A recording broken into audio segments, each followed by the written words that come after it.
okwombeka mizaga abaturana b'ebembezi nibareeta amabare n'amatafari deera b'ekitongore kya Wales Uganda nibataho ebyoma siminti bashashura n'abakozi.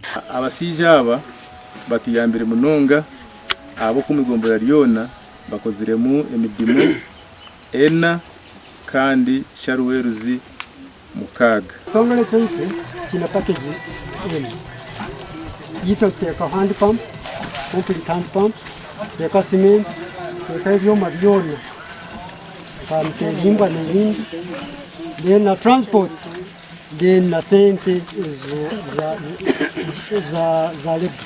Sima abataka banje abo bagiye ngo nituteko muganda tukunganya amatafari tutere n'amabare twatanitse na engineer tukora miza. So abataka mbasimira kimwe abaturana bagira ngo babiri batakibika kasento mu nshaho ahabwe ndware ziri kuretwa miza mabi.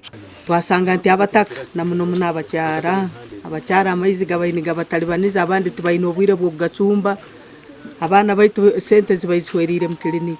Bari kwigura hamiza go mu butongore omucyaro cya Ntababiniga umuruka gwa Kabweza. Rashid Musinguzi mukuru w'entebe ya Kashatu ahabwa Kabweza shabira abaturo kurebera raja mazibaga. Ishaba abataka ko mbacha pasi nero si wangu abaryaha amizaga mugakwata kurunja munonga ngamara kufa abo kuba ni umutwaro kunanizibwa abo gakozesa. Echwekeki amakagwa gina kugambira ninkwishira amazima no basa kubara makanki 10 agine mbuzazi gati habwo kugira ngo typhoid ebire emazire abana beitu kandi tumazire habwa mizaga.